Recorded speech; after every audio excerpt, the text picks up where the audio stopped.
Titled The True Origins of Spiritism, Allan Kardec in the Spirits book explained. Have you ever wondered what happens after death? Why are we here? Where do we go when our time is up? Today we'll explore the true origin of Spiritism, the fascinating story of Allan Kardec, and the deep teachings of the Spirits book, a spiritual philosophy that goes far beyond superstition. Who was Allan Kardec? Allan Kardec was the pen name of Hippolyte Denis Drivel, born in 1804 in Lyon, France. He was not a mystic nor a religious fanatic. Quite the opposite. Kardec was a scientific mind, a respected educator, and a man of reason. He studied under the renowned Swiss educator Johann Heinrich Pestalozzi and became fluent in multiple languages: French, German, English, Italian, and Spanish. For most of his life he was skeptical of anything supernatural. But everything changed in the mid-1850s when he encountered a strange phenomenon that was sweeping across Europe: the turning tables. What were the turning tables? Groups of people would gather around tables that seemed to move on their own, answer questions, and even spell out words. At first, many believed it was just a form of entertainment. But as time went on, intelligent messages began to emerge. Messages that seemed to come from unseen sources. Kardec, intrigued yet cautious, decided to investigate. Not as a believer, but as a scientist. He attended numerous sessions, compared answers from different mediums, and analyzed the content with a logical mind. He concluded that the responses could not be explained by chance or trickery. They came from intelligent entities that called themselves spirit souls, of people who had once lived on Earth. The birth of Spiritism and the Spirits book. Kardec began to compile hundreds of questions to ask the spirits. Through trusted mediums, he received consistent and profound answers on subjects like: what is God? What is the soul? Why do we suffer? Is there life after death? What is the purpose of reincarnation? In April 1857, he published these questions and answers in a book that would mark the beginning of a new spiritual philosophy. The Spirits book.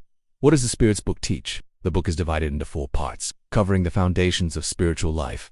The first causes this section explores the nature of God, the creation of the universe, and the origin of spirits. It defines God as the supreme intelligence, the first cause of all things, the spirit world. It explains who spirits are, what happens after death, and how communication between the physical and spiritual worlds is possible. It introduces concepts like the paraspirit and mediumship. Moral laws. This is the heart of the book. It teaches that the universe operates through universal moral laws, including the law of progress, the law of reincarnation, the law of cause and effect, the law of free will, the law of love, justice, and charity. These laws explain human suffering, inequality, and the purpose of life. Hopes and consolations. The final section brings comfort and meaning to human struggles. It shows that no soul is condemned forever. All spirits evolve through many lives, learning from their mistakes and growing toward wisdom and harmony. Death is not the end.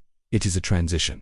What makes Spiritism unique? Spiritism is not a religion in the traditional sense. It has no temples, no rituals, and no clergy. It is a philosophy of life based on reason, morality, and spiritual science. It encourages us to think for ourselves, to question, and to evolve. It teaches that we are eternal souls, temporarily living in physical bodies. We are responsible for our own spiritual growth. Everything we do, think, and feel leaves a mark on our spirit. Love, humility, and kindness raise our vibration, while hatred, pride, and selfishness lower it. Why does this matter today? Because so many people feel lost, empty, or afraid of what comes after this life. Spiritism offers a message of hope, responsibility, and personal transformation. It doesn't ask you to blindly believe. It invites you to study, reflect, and connect with your inner self, and with the greater intelligence that governs the universe. The journey of the soul is infinite, and the more we love, the more we learn, the more we grow, the closer we get to true spiritual freedom. If this message speaks to you, subscribe to Awakened Mind and walk with us on this path of awakening and truth.